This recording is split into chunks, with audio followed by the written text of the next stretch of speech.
আমি তো দেখেছি 15 বছর অন্যায় বিচার, ছাত্র জনতার আন্দোলনে পালালো স্বৈরাচার।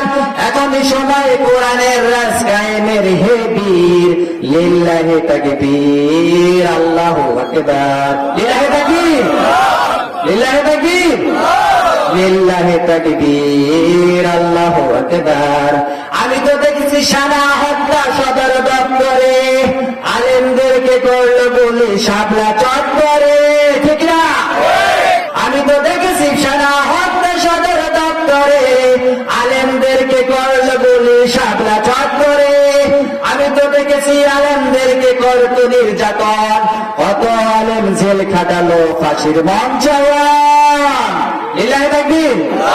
আজকে বিচার চাই সেনা হত্যার, আজকে বিচার চাই গণহত্যার। সময় এসেছে বিচার করার, জাগ্রত হবে।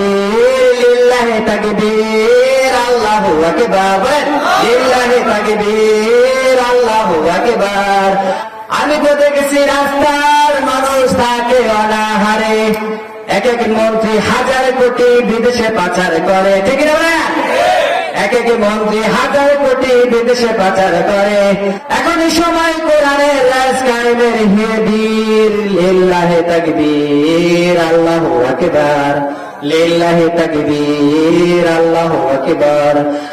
আমি তো দেখেছি গণহত্যা দিনে দুপুরে, আকাশ থেকে করল গুলি হেলিকপ্টারে, ঠিক না বলেন? আমি তো দেখেছি সাইদের উপর করছে নির্যাতন, অত আলেম জেল কাটালো ফাঁসির মঞ্চে। আজকে সময় এসেছে বিচার করার, জাগ্রত হবে। লিল্লাহি তাকবীর, আল্লাহু আকবার। লিল্লাহি তাকবীর। আল্লাহ রাব্বুল আলামিনের আমার সঙ্গে বলে, রব্বি জিদনি ইলমা, রব্বি ইশরাহ লি সাদরি ওয়া ইয়াসসির লি আমরি ওয়াহলুল উকদাতাম মিন লিসানি ইয়াফকাহু কওলি। আল্লাহ রাব্বুল আলামিন আমাদেরকে সকলকে কবুল করুন, সকলে আমিন। আমি সবচেয়ে আনন্দিত, ফেসিট যে একটা মানবতা বিরোধী শক্তি, বিশাল পাহাড়, সেই পাহাড়কে আল্লাহ পাক উৎখাত করে দিয়েছেন কে বলেন তো? আল্লাহ রাব্বুল আলামিন। সেই মুক্ত আকাশে পবিত্র কোরআনুল কারীমের সঠিক ব্যাখ্যা করুন ইনশাআল্লাহ। সঠিক কথা বলার জন্য আল্লাহ পাক যে আমাদেরকে ময়দান দিয়েছেন, সেই আল্লাহ রাব্বুল আলামিনের কি শুকরিয়া আদায় করার দরকার আছে না? আবার বলেন আলহামদুলিল্লাহ। দেখেন, বিগত 17 বছর আমাদের উপর অত্যাচার করেছে।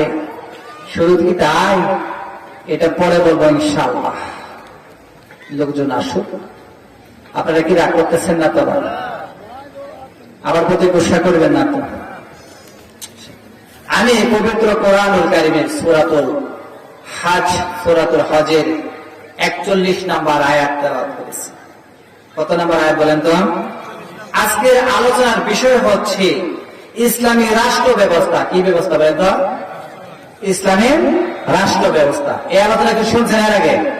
শুনছেন কিনা জানি না। ইসলামী সমাজ বিনির্মাণ কোরআনুল কারীম দিয়েছে। সেজন্য আমি বলছিলাম যে একটা কোরআনুল কারীম আমার এখানে দিলে ভালো হতো। মাঝে মধ্যে কোরআনুল কারীম ফলো করতাম। আলোচনার বিষয় হলো ইসলামী সমাজ বিনির্মাণ, আদর্শ সমাজের জন্য আল্লাহ রাব্বুল আলামিন সূরাতুল হজ, এই সূরাতুল হজ নাজিল হয়েছে মক্কি জিন্দেগীর শেষ সময়। কোন সময় বলেন তো? মক্কি জিন্দেগীর শেষ সময়। নবী করিম সাল্লাল্লাহু আলাইহি ওয়াসাল্লামের হিজরতের মাত্র 1 সপ্তাহখানেক আগে নাজিল হয়েছে, মাত্র 1 থেকে 24 নম্বর আয়াত পর্যন্ত। কথা বলছেন? হ্যাঁ বলেন তো কি বললাম?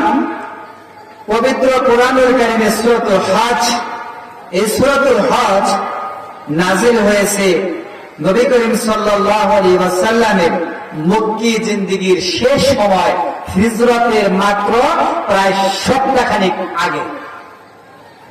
তাও 1 থেকে 24 নম্বর আয়াত পর্যন্ত মক্কায় নাজিল হয়েছে। আর বাকি যে আয়াতগুলো আছে, এখানে আয়াত হচ্ছে মোট 78টা। কথা বলেন তো? 78টি। এই 78টি আয়াত নাজিল হয়েছে 25 থেকে মদিনার জিন্দেগিতে। 25 থেকে এক ধারাবাহিকভাবে 41 নম্বর পর্যন্ত আয়াত নাজিল হয় ধারাবাহিকভাবে। এরপরে কিছু আয়াত নাজিল হয়েছে রাতের বেলায়। কিসের বেলায় বলেন তো? রাতের বেলায়। আর কিছু আয়াত নাজিল হয়েছে দিনের বেলায়। কিছু আয়াত নাজিল হয়েছে যুদ্ধ চলাকালীন। কিছু আয়াতে কারিমা নাজিল হয়েছে আপনার ওই উটের উপরে নবী করিম সাল্লাল্লাহু আলাইহি ওয়াসাল্লাম যখন ছোঁয়ার হয়েছেন সেই সময়। আর কিছু আয়াতে কারিমা নাজিল হয়েছে নবী করিম সাল্লাল্লাহু আলাইহি ওয়াসাল্লাম যখন তিনি নিদ্রা তন্দ্রা করতেন, অর্থাৎ ঘুমাইতেন, সেই সময় নাজিল হয়েছে। এই সূরায় মোট আয়াত 78টি আর রুকু হলো 10টি। এই সূরা নবী করিম সাল্লাল্লাহু আলাইহি ওয়াসাল্লাম মক্কি জিন্দেগিতে যে নাজিল হয়েছে, অধিকাংশ মুফাসসিরগণ মতভেদ করেছেন। কেউ কেউ বলেছেন এটা মাদানী, কেউ কেউ বলেছেন মাক্কি। আসলে মাদানী সূরা, যেহেতু শেষের অংশ পূর্ণ আয়াতগুলি নাজিল হয়েছে মদিনার জিন্দেগিতে নবী করিম সাল্লাল্লাহু আলাইহি ওয়াসাল্লামের নবুয়তের জীবনে। এই আয়াতকে যদি আপনি প্রথম দিকে লক্ষ্য করেন তাহলে আপনি বুঝতে পারবেন যে আল্লাহ রাব্বুল আলামিন কি সুন্দর করে বলছেন। আল্লাহ রাব্বুল আলামিন বলতেছেন, এইভাবে দেখেন আয়াতের শুরুতেই আল্লাহ পাক বলছেন, ইয়া আইয়ুহান নাসু ইত্তাকু রাব্বাকুম ইন্না যালজালাতাস সাআতি